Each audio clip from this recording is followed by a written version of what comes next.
누가 더 선배로 보입니까?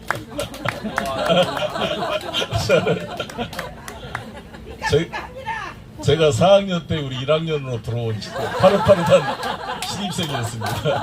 지금 색깔이 좀 얼굴이 고생을 해서 좀 타서 그러는데, 우리 김종대 의원 볼 때마다 너무나 멋있고, 또 이렇게 충청도 양반답게 원래 청주분이세요. 그래서 너무 안 웃기는 척하면서 웃기고, 또 낭만적 뭐 계절이 뭐 물어본다고 해서 무슨 시 같은 말씀도 하시고.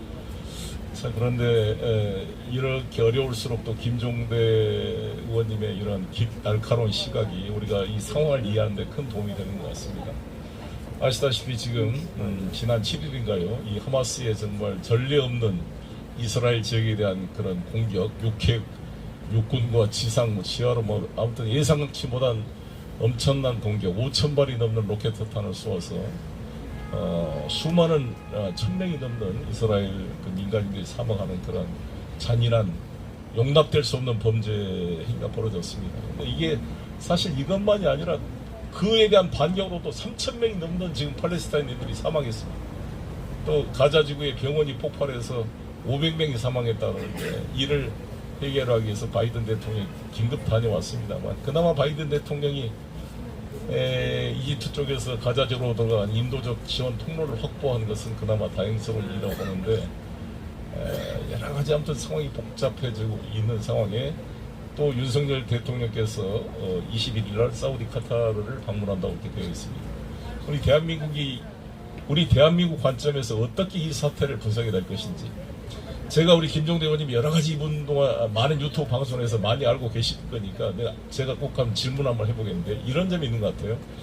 지금 이 하마스의 예상치 못한, 그러니까 이 군사력으로는 게임도 안 되는 세계 최고의 그 수준의 국방력과 이런 이 감시 능력, 또 정보 능력과 모사드 같은 정보 능력을 가지고 있는 이스라엘을 상대로 아주 조악한 무기를 가지고 대대적인 기습 공격을 해가지고 허를 찔렸습니다. 이걸 가지고 이제 반응이 양면으로 나온 것 같아요. 우리나라의 보수적인 분들, 미국의 공화당은 어떻게 하냐? 미국 공화당은 트럼프가 만들어놓은 멕시코 장벽이 그런 범죄자들, 불법 이민자들에 의해서 미국이 침투될 수 있다. 이렇게 지금 공화당 니키 헤일리를 비롯한 보수적인 이런 정치인들은 이것을 자신들, 공화당의 정치적 선전을 활용하고 있고, 우리 대한민국의 지금 국방부 장관 그 양반 이름이 잘 생각나요. 신원식 그 양반을 비롯한 이런 분들은 이런 공격, 우리나라 보수 언론들은 북한도 예외가 아니다, 똑같이 하마스처럼 할 수가 있기 때문에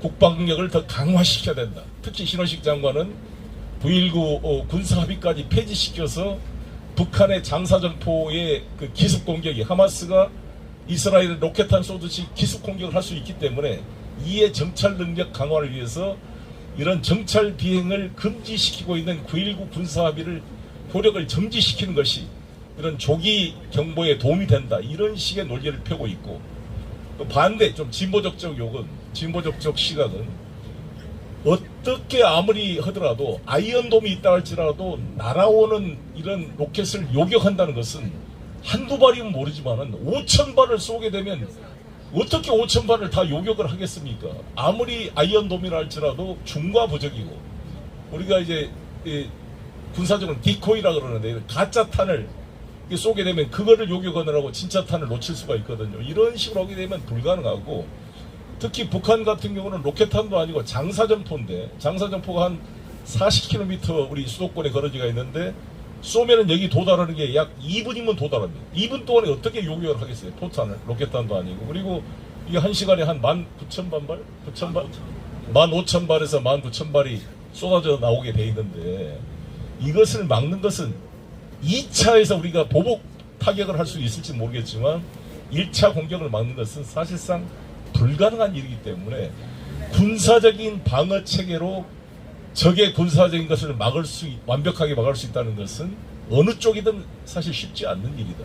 따라서 이것은 정치적이고 외교적이고 관계의 군사적 긴장을 완화시키고 상대방의 적대적 감정을 누그러뜨리기 위해서 이거를 관리하는 능력이 병행되지 않고 오로지 군사적으로만 안보를 지키려고 한다는 것은 사실상 쉽지 않다는 것을 확인한 것이다. 이렇게 양시각이 지금 이것을 해석하는 해법이 부딪히고 있다고 생각합니다.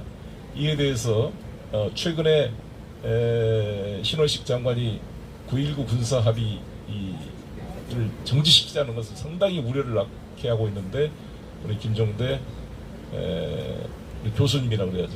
교수님의 말씀을 듣겠습니다. 뭐 답을 다 얘기하고 질문을 하시니까 모르는 척하고 질문을 해야 제가 좀 말빨이 사는데, 답하기 이전에 제가 1학년 때 우리 송영길 선배님이 총학생회장이었는데 중앙도서관 앞에서 사자후를 통하면서 제가 그 연설 많이 듣고, 어떤 선배인지 개고생을 하시는구나, 그 안타까워서 참 그 모습 보려고 집회 많이 나갔는데, 이 나이 먹고 또 개고생을 여기서 하는 걸 볼 때 제가 이 40년 세월을 두고 세월이 무상하다는 느낌과 더불어서 안타까움을 제가 금할 수 없다는 그 소회를 먼저 밝혀드리고 그 다음 말을 시작하겠습니다. 제가 박수 한번 쳐주세요. 방송에선 제가 선배인 줄 압니다. 후배라 그랬더니 오수했냐 그럽니다. 이런 정말 저도 고생 많이 한 사람인데 어떻게 이렇게 세상은 불공정한가요? 개탄한 그 말씀을. 인간의 증오와 적개심은 개개인을 보면 느끼지 못합니다. 그러나 우리 본성에 있는 악한 본성이 쌓이고 쌓여서 집단이 됐을 때 엄청나게 상상하지 못할 광기와 증오로 치닫는 이 모습을 보면서 우리가 쌓아올린 문명의 기반이 이렇게 취약하구나.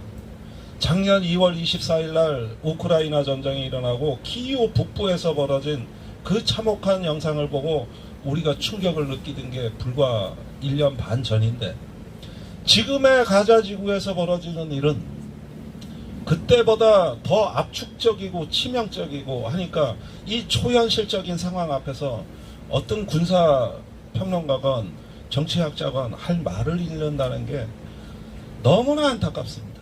특히 어제 벌어진 그 병원에서의 폭발 사건으로 지금도 구조하지 못한 수백 명이 병원에 깔려 있습니다. 그 병원에서 죽어갔던 환자들 치료라도 소독약이라도 한번 발라보겠다고 마지막 남아있는 병원, 여기 아니면 더 이상 어떤 희망도 없는 상태에서 반딧불 같은 희망 하나를 보고 쫓아온 사람들이 있는데 그곳이 폭격을 당했다고 합니다. 물론 진실은 공방 중에 있습니다만은 이게 이슬람 세력의 자작극이라고 합니다만은 그 이슬람 세력이 그렇게 위력적인 미사일을 갖고 있는지 여러 가지 의문이 제기되고 있는 상황입니다. 게다가 그 하마스의 로켓 폭탄이라는 게 아이언돔을 무력화했다는 그 로켓톤이 이 봉쇄된 가자 지구에서 어떻게 개발되냐면 낡은 상수도의 수도관을 꺼내가지고 거기에다가 수제 제작한 폭발 물질을 꾸역꾸역 집어넣어서 이렇게 만든 조잡한 로켓 포탄이 이게 날아가서 이스라엘을 때려도 아파트 벽을 뚫지를 못합니다. 그러나 다량으로 발사를 한 것이죠. 그러니까 절치부심, 모든 자원을 무기화하는 이 하마스가 그걸 하면서 실제 사람들이 많이 이스라엘인이 사망한 것은 로켓 포탄이 아닙니다. 비대칭전이라고 해서 에스메트릭 워라고 어려운 말로 그랬는데 이게 장벽을 넘어서 게릴라들이 침투해가지고 그때부터 이스라엘인들이 많이 죽었습니다. 사실은 이렇게 판이 커질 줄 본인들도 예상 못했던 것 같습니다. 이렇게 이스라엘이 쉽게 무너질 거라고 하마스조차 예상을 못하다 보니까 더 많은 행동의 자유를 누리면서 그 이스라엘의 피해가 초기에 치명적으로 커졌는데 이스라엘 영토 안에서 이런 피해를 당한 것은 처음입니다. 처음 있는 일이니까 이때부터 네타냐후 이스라엘 총리가 보복을 다짐하면서 했던 말이 우리한테 도덕을 강요하지 마라. 우리한테 인도주의를 설교하지 마라. 이러면서 보복이 불타오르고 시작하면서 사륙 그 자체가 목적이 된 전쟁이 시작된 것입니다. 그러고 나서 난로 폭격이 강해지는 가자 자구에 의해서 우리가 극단적인 상황을 봤는데, 네타냐후가 저렇게 나오는 데는 이스라엘 국내 정치가 있습니다. 그동안 사법부를 무력화했고, 사법부를 무력화한 배경에는 팔레스타인의 폭력, 강제 이주, 비인간화를 촉진하는 게 이스라엘 국내법을 위반하면서까지 하다 보니, 그런 어떤 행위가 서한 지구에서 벌어진 것이 재판으로 가지 못하게 하기 위해서 사법부를 무력화했다는 게 사실은 출발점입니다. 거기에 네타냐후 본인의 개인 비리가 있어요. 그러니까 이런 부분들이 사법이 무력화되면서 극소수의 시온주의자들이 연립정권에 참여해가지고 나라를 들었다 놨다 했습니다. 재판받지 아니하고. 오늘날 윤석열 정부에 참여하는 극우 유튜버나 뉴라이트 계열이라고 언필칭 얘기되는 정체 모를 극단 세력이 나라를 들었다 놨다 합니다. 이번에 미 하원 의장이 해임건이 되는데, 놀랍게도 이 전대미문의 사건은 공화당 강경파 8명이 저지른 거예요. 전 세계의 민주주의가 붕괴되면서 극단적 소수가 절대 다수를 통치하는 게 민주주의 붕괴의 본질입니다. 그 극단주의자들이 연립정권에 참여하는 데는 소외된 이스라엘 청년들을 선동해가지고 신정일치 사회에 망상을 퍼뜨리면서 젊은 남성들 표를 끄집어 들였고, 이걸 가지고 지분 삼아가지고 네타냐후 총리를 과반수 연정으로 만들어 준 겁니다. 유대인의 힘이죠. 유대인 중에서도 신정일치 극단 세력, 네타냐후가 그 시오니즘 정당에 특히 연립정권에 참여한 2명은 예전에 절대 장관이 돼서는 안 되는 위험한 인물이라 그랬는데, 그 2명이 장관이 됐어요. 그게 재무장관, 국방장관인데 그 중에 특히 문제의 인물 재무장관 스모트리치라는 자는 제가 들은 적도 없고 본 적도 없는 극단적인 관료입니다. 거의 그 사람 뜻대로 서한지구가 사태가 일어나기 시작했는데, 지금 이 순간에 네타냐후는 극단적인 보복을 다짐함으로써 자신의 정치적 권력 유지가 바로 이스라엘의 분노의 심정에 편승하지 않으면 자기 권력이 날아간다고 믿고 있습니다. 실제 사례가, 요거 말이 길어져 죄송한데 한 말씀만 더 드리면, 2006년에 헤즈볼라가 이스라엘에 공격을 가했는데, 이때 역사상 최초로 이스라엘 공군이 패전을 했습니다. 그래서 레바논에 지상군이 들어갔어요. 그런데 그 지상군마저 헤즈볼라가 완전히 함정에 빠뜨렸습니다. 거기서 전쟁이 끝나버리니까 이스라엘 총리 뭐 했냐? 왜 혼내주지 않았냐? 왜 굴복 못 시켰냐? 이스라엘 총리가 목이 날아갑니다. 탄핵을 당했어요. 지금의 저 나라의 총리는 무언가 이스라엘의 분노의 정서를 어떻게든 자기 선에서 해결을 해야 된다는 국내 정치에 쫓겨오고 있는 거예요. 아시다시피 이스라엘은 국제사회의 권고를 단 한 번도 받아들여 본 적이 없는 철저한 자주적, 독자적, 그 다음에 자기의 어떤 그 독선으로 움직여서 여태까지 생존해온 나라입니다.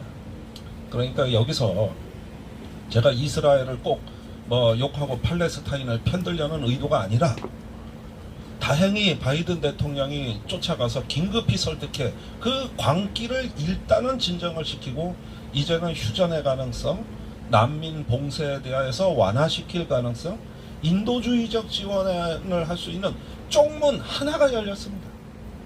이런 상황이 되다 보니까 과거에 나치가 유대인에 가했던 그 극악무도한 인종차별의 최대 피해자가, 그 박해받던 유대인이 이제는 나치와 똑같은 범죄와 가해자가 되는 것들을 전 세계가 말리면서, 이제는 인간이 가진 존엄함, 우리가 가지고 있는 이 고귀한 영혼에 그 자체가 목적인 인간을 이제는 보호하자고 하는 전 세계의 울림이 퍼져 나가기 시작했고, 세계 여론이 이제는 개입하겠다고 외치고 있고, 다 중재자가 되겠다고 하면서 겨우겨우 이 사태에 더 참혹한 지옥의 묵시록 같은 아마겟돈 같은 상황을 가까스로 관리하는 문명의 위기고 인간의 위기입니다. 여기서 실패하면 이제 우리는 더 이상 앞으로 무엇을 희망으로 삼아야 될지 정말 모릅니다. 대한민국의 윤석열 대통령을 보면 네타냐후의 얼굴이 보입니다. 맞습니다. 더 극단적이고 폭주할 뻔한 걸 강서의 구민들이 막아주셨어요. 강서가 이긴 게 아니라 국민이 이겼습니다. 우리 시민들은 눈부신 시민 항쟁으로 그동안에 이 나라의 민주주의를 지켜주셨고, 전쟁이 일어나자마자 다짜고짜 하마스를 북한과 동일시하는 윤석열 정부를 보면서 남북 군사합의서 9.19 군사합의서에 대해서는 국민들의 과반수 절대 다수가 폐기는 옳지 않다고 응답을 해주고 계시는데, 이게 바로 우리가 이스라엘 꼴 나지 않는 것은 저 권력자들이 때문이 아니라 국민들이 지금 나라를 지키고 계신다. 그런 점에서 정말 인간이 어디까지 사악해질 수 있는가, 얼마나 잔인해질 수 있는가를 보면서 우리는 겸손해지고 경건해지고, 그러면서 다시 민주주의가 무너지고 극소수가 통치하는 저 허약한 연립정권이 보여준 비참한 말로에 대해서 이건 더 이상 남의 일이 아니다. 우리가 이 민주주의를 지키지 않으면 우리 시민들이 주권자로서 정말 꿋꿋하게 중심을 지켜주시고, 요즘 모처럼 야권이 상승세입니다만은 이런 것들을 통해 가지고 우리의 희생과 피로 지킨 이 나라의 민주주의가 평화를 지키는 길이고, 더 나아가서 송영기를 지키는 길이다. 저는 그렇게 생각합니다. 오늘 막 부흥의 목사님으로 나오신 것 같습니다. 아멘. 정말 이 뜨겁고 따뜻한 가슴을 가지고 계신, 또 문학적 감수성까지 가지고 계신 김종대 목사님, 좋은 말씀 주셨습니다. 바이든 대통령께서 방문한 게 성과가 별로 없다 비판도 있지만, 김종대 의원님 말씀처럼 약간 진정을 시켜주고 그 이스라엘 국민들의 분노를 공감해 주면서도 우리가 9.11 테러 때 아프가니스탄 이라크 침략의 어떤 실수를 상기시키면서 자제를 부탁하는 것은 난 바이든 대통령이 잘하셨다 이렇게 생각합니다. 그렇게 사실 지금도 200에서 300명 정도 인질로 지금 가자지구에 잡혀가 있는 이스라엘 그 가족들은 얼마나 애가 타겠습니까? 자기 딸 가족들이 지금 무사히 돌아오기를 바랄 텐데, 만약에 지상군이 투입되면 인질로 잡혀가 있는 지금 이스라엘 한 200~300명과 또 미국인이 한 400~500명 가자지고 있다는데, 그분들 가족들은 지금 아마 피가 마를 겁니다. 역으로 지금 이번에 500명이 죽은 그 병원도 사실 그 정확한 팔레스타인 무기로 500명이 한 번에 죽을 정도의 폭발물이 자체가 됐을까에 논란이 있습니다만, 지금 누구 소용이냐를 떠나서 아무튼 이 전쟁 과정에서 발생한 그 3,000명이 넘는 팔레스타인 희생자들 양측 모두가 정말 이 절망 속에 있고, 230만이 지금 감옥처럼 봉쇄돼서 갇혀있어 생존의 위기, 인도적 위기에 빠져있는 이 상황에 그나마 이성을 찾고 이 희생을 줄이고 할 수 있는 그런 분위기를 만드는데 우리 대한민국이 역할을 해야 된다고 봅니다. 옷도보로 그냥 한쪽에 뛰어서 제2의 네타냐후가 돼가지고 저렇게 떠들다가 사우디 카타르에 가서 또 무슨 말씀을 하실지 저는 지금 걱정이 많이 되는데, 걱정됩니다. 예, 거기 가서 또 사고 안 치고 나왔으면 좋겠어요. 뭐 UAE 적은 뭐 이란이다 이런 말을 또 뭐 하고 오면 큰일 아니겠어요. 그래서 근데 이제 그 문제는 그런 거죠. 중요한 또 우리 한반도 문제니까, 이 한반도의 지금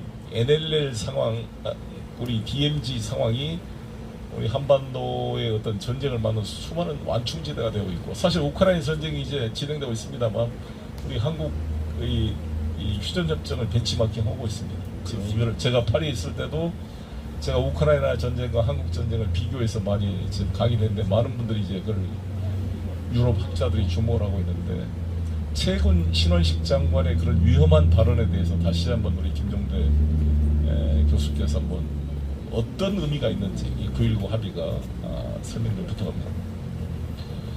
예, 뭐 여러 가지 복잡한 설명을 각설하고 제가 제일 충격적으로 받아들이는 대목은, 신원식 국방장관에 따르면은 2018년 9월 19일 체결된 남북 군사 합의서를 북한이 17번 위반했다. 고로 이거는 합의서가 무효화된 것이다. 이렇게 얘기를 합니다. 제가 이 얘기가 가장 슬픕니다. 어떤 범법자가 법을 17번 이겼다고 그 법을 없애야 됩니까? 그러면은? 아니, 법을 어겼다 하면은 그 법을 없애는 거는 그 범죄자의 발행과 의도입니다. 원래 이 군사합의서를 제일 먼저 없애자고 시원하게 백지화하겠다고 얘기한 첫 번째 발언자는 북한의 김여정 노동당 부부장입니다. 남북 연락사무소를 폭발하기 직전에 있었던 일입니다, 이게. 그러면은 이 군사합의서는 북한의 군사력을 우리가 통제하고 교육을 할 수 있는 우리의 평화의 자산인데 이걸 없애면 누가 이익이에요? 거기에다가 이 군사합의서가 무력화되면은 문재인 정부의 노력이 전체가 다 가짜 평화라고 이야기를 하기 때문에 4.27 판문점 합의도 위험해집니다. 연쇄 반응이 있을 거예요. 그 결과를 예상해 보면은 우선은 대북 확성기 방송과 전단 살포가 완전히 자유화될 것이다. 강화도에 가보십시오. 올여름에 6월에 저 강화도에 한번 가보면 지금은 없어졌지만 옛날에는 밤에는 남북 확성기가 동시에 틀어져 킵니다. 그 확성기 성능이 너무 좋아서 반경 100m 안에 있으면은 전부 멀미하듯이 구토가 나오는 그 음파가 생태계를 그렇게 파괴하는 무시무시한 무기예요. 이걸 남북이 같이 틀어주면 밤새 지옥입니다.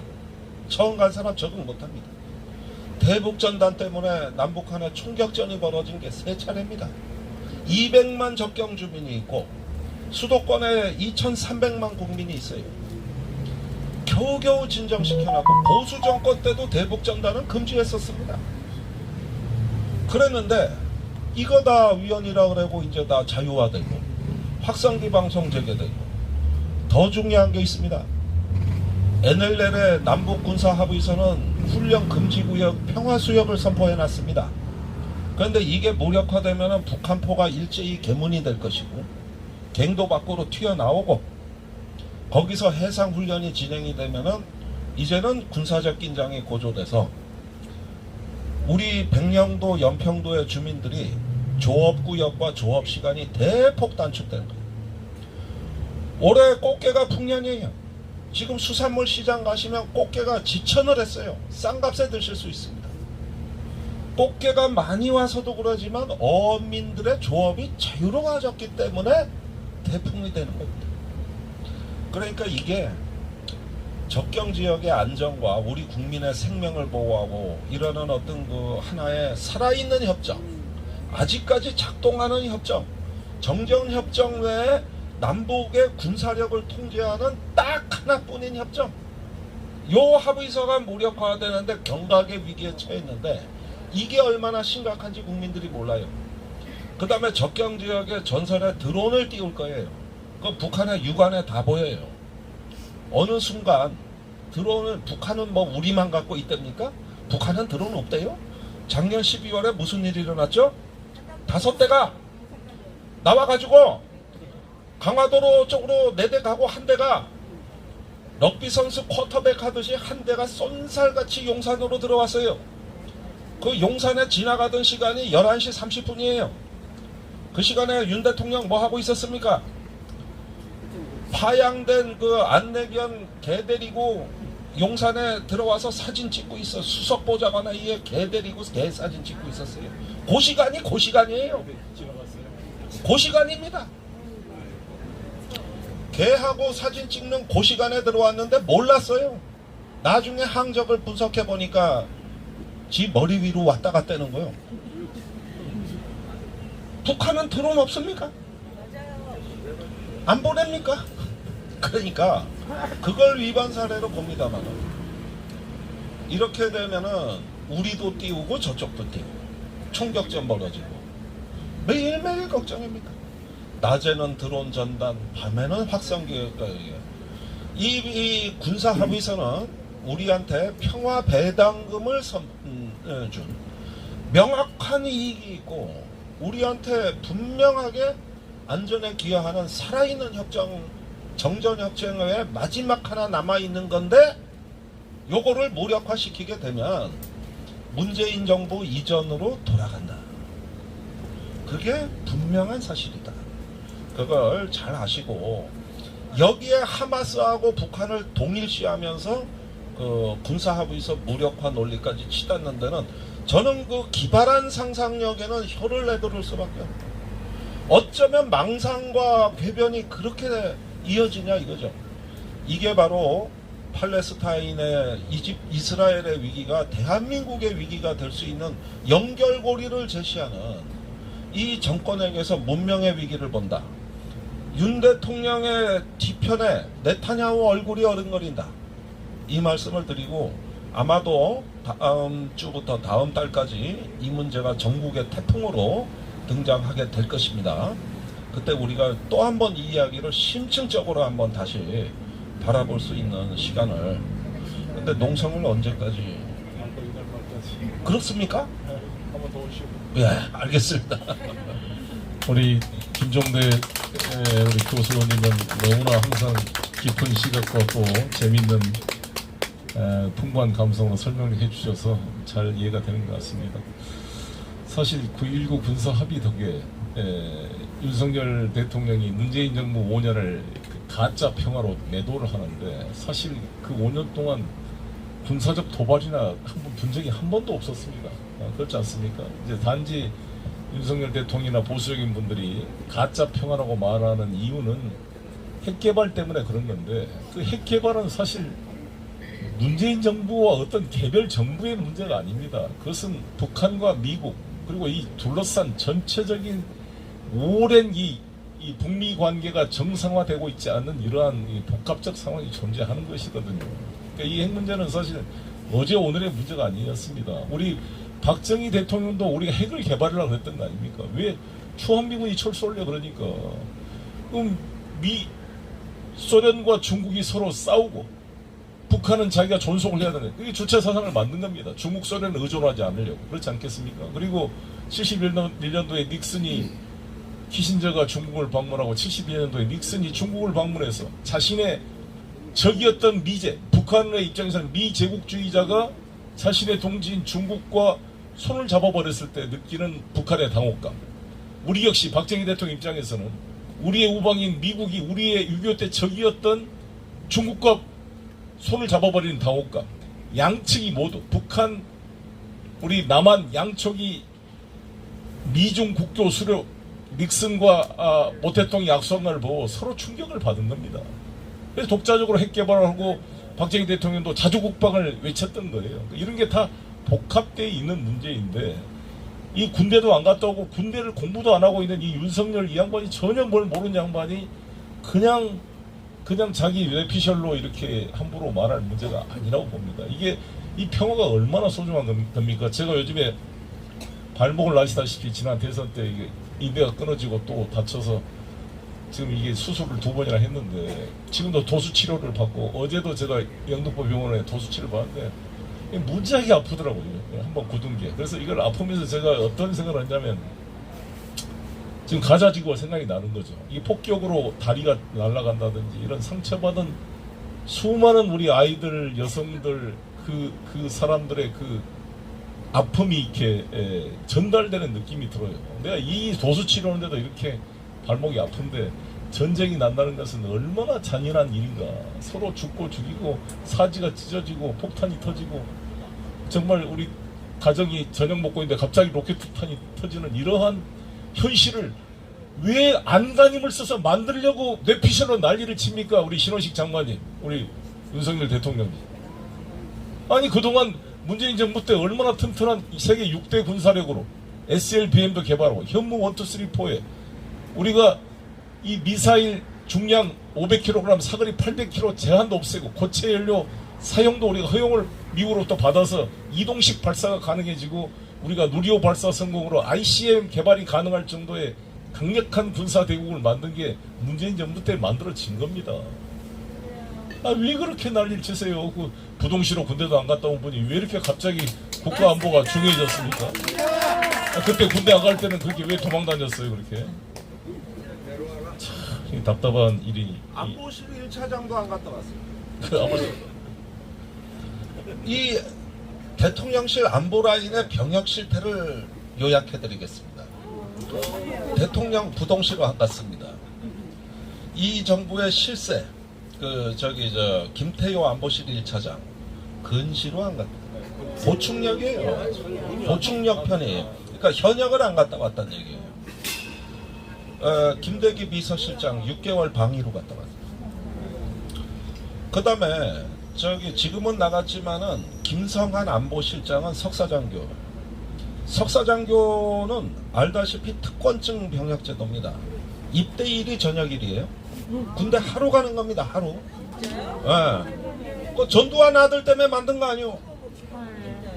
석사장교 출신 지금 국민의힘에 제일 많습니다. 김재원, 윤상현 전부 석사장교 출신이에요. 그리고 예비역 중위 달아줍니다. 예비역 중위. 그러면 사람들이 뭐 ROTC 갔다 왔냐? 뭐 이제 석사장교입니다. 그러면 석사 달고 장교로 한 5년 근무했냐? 다 이렇게 알아. 하루. 완전 사기네. 입대일이 저녁일. 그러니까 하루도 아니야. 한나절. 사기네. 그리고 너 예비역 중위. 이게 석사장교입니다. 사기네, 사기. 이거 왜 못 바꿔? 쫙 이래. 그러니까 제가 오늘 여기서 최초 제안인데 미국의 진보 시민단체가 매년 하는 행사가 있어요. 치킨 호크 명단 공개 운동이 있습니다. 아마 처음 들어보시는 분들 많을 거예요. 예. 그러니까 이게 뭐냐면은 베트남 전쟁이 끝나고 보니까 강경 발언을 하는 공화당 의원들이 대부분 군대에 갔다 온 적이 없던 거예요. 그때는 미국이 징병제였어요. 그래서 이상하게 군대 안 간 공화당 의원들이 주로 강경 발언을 하고 이상하게 군대 갔다 온 민주당 의원들이 평화주의자라 이거예요. 그래가지고 쟤들은 매 발언을 하는데 사실은 치킨이다. 그래서 매는 매인데 매파니까 그런데 치킨 매파다. 그래서 치킨 호크라 그래가지고 싹 명단을 뽑아서 공개하는데 이게 미국 공화당의 강경파 의원들이 제일 두려워하는 시민운동입니다. 치킨 호크. 그래서 제가 3가지 기준을 제시하겠어요. 첫째, 군대는 안 갔거나 비정상적으로 면제받아야 돼요. 예를 들면은 석사장교나 질병 면제, 요게 해당이 되는 겁니다. 자, 요게 첫 번째 조건이요. 두 번째, 재산은 50억이 넘어야 돼. 그런데 주로 강남의 똘똘한 채로 돈 버는 데는 이 정부 사람들의 그 신출귀몰한 재테크 실력은 정말 저는 아직 집도 없어요. 내가 이거 자세히 본다고 내가 청문회 때마다. 세 번째, 대북 강경 발언을 하면서 우리 일선의 전투원들 등 뒤를 떠밀어 가지고 자꾸 앞에 나가서 지켜. 그래서 국군 장병 개고생 시키는 발언을 골라 해. 요 3가지 조건에 딱 떨어지면은 치킨 호크라 이거요. 그래가지고 제가 가상 명단을 짜보니까 끝도 없이 나와요. 이 정도가 제일 많습니다. 명단 공개 운동합시다 우리. 한번 기대하겠습니다. 저는 최근에 중요한 전환적 사건이 3가지를 저는 드는데요. 첫 번째는 박정훈 우리 대령에 대한 고소영장 기각, 두 번째는 이재명 대표에 대한 고소영장 기각, 세 번째는 강서구청장의 압도적 민주당 후보의 승리, 이 3가지가 전환점이 됐다고 생각이 듭니다. 그래서 지금부터는 반격의 시간이고 11월 중에 반드시 검찰 범죄 카르텔 세력의 정점에 있는 한동훈, 어미존, 손준성에 대한 탄핵 소추가 됐으면 좋겠다는 생각이고요. 당장은 이제 박정훈 대령이 현재 지금 기소되어 있는데 육군 검찰단에 기소가 돼서 육군 보통 국방부 검찰단에 기소가 돼서 국방부 보통군사법원에서 지금 재판을 받게 되어 있는데 우리 박정훈 대령이 외롭습니다. 박정훈 대령이 이번에 증인 채택도 안 됐어요. 국방위에. 정말 있을 수 없는데 증인 채택도 안 돼서 어디 하소연할 데도 없는데 이 박정훈 대령 지키기 국민운동 본부를 만들자라는 분위기가 만들어지고 있습니다. 함께 나중에 만들어지면 우리 또 김종대 의원님도 모시도록 하고요. 예, 오늘 여기까지 하고 다시 한번 오시는 거죠. 내일 10월 말까지 있을 거니까. 됐어. 학교 다닐 때나 지금이나 선배하러 와야 돼. 고맙습니다. 자, 정말 이 다시 국회로 꼭 모셔야 될 분인데, 꼭, 예, 고맙습니다. 감사합니다. 좀 더 듣고 싶은데,